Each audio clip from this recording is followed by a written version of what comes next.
So napaso unsa pa ang letter da sa imo? So ano lang? Sabi mo sa si Barbie. Napoy letter si Engineer Quica sa ako regarding gapon sa mounting quarrying respectfully transmitting here attached public notice 36-2023-03 mountain quarry permit applicant permit price corporation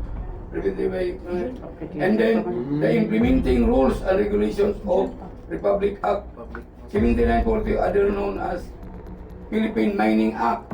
With this, we are respectfully requesting your good office to issue certificates na siguro Di ba sa imo nang label karon kung okay ba ka? Yes, Issue certificate natin, discretion. Discretion din na.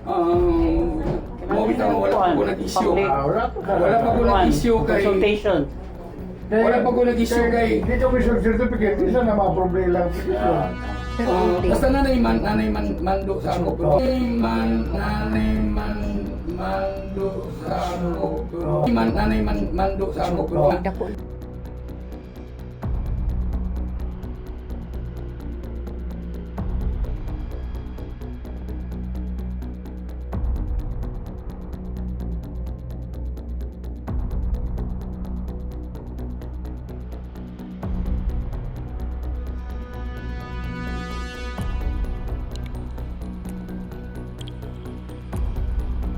Engineer, good morning. Si Kabanderang Romeo Catalan.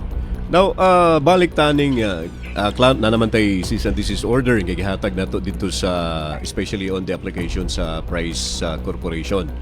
Now, I have here a resolution dated September 1 certifying no objection sa quarry application sa Price Corporation. Kini ba nga resolution is it part and parcel during the application of the Price Corporation sa quarry diha nga lugar? Actually, Nabot ba ni sa inyo? ang barangay resolution is maunay pinakauna Yeah. no nga i-submit sa proponent dinhi sa amo kung mag-apply sila og quarry, mountain quarry man na tawagan na diha Yeah. sa ila. Ang proseso ana gikan sa ilang intent na sa proponent dayon i-submit nila tong mga basic requirements amo dayong i-verify kung pwede ba siya ma-quarry insakto ba ang area nga yang giingon. So once verified na mo amo dayong i-endorse dito sa MGB, DNR o para matagaan sila ga area clearance. Yeah. So Pag nana okay sir. Pag nana sila area clearance, mag-submit na yun sila, ato na po din sila sa EMB para sa ilang ECC. Okay.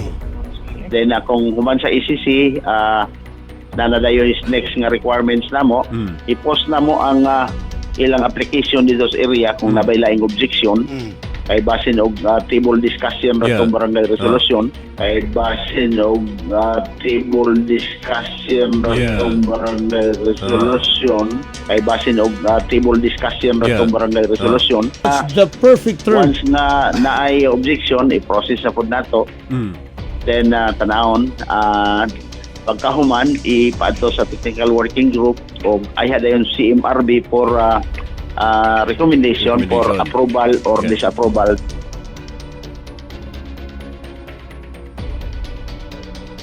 Wala pa consent, wala pa mi nagtubot, wala pa ko'y gihimong certification anak. Ayun ang atong prinsipyo, kung walay permit.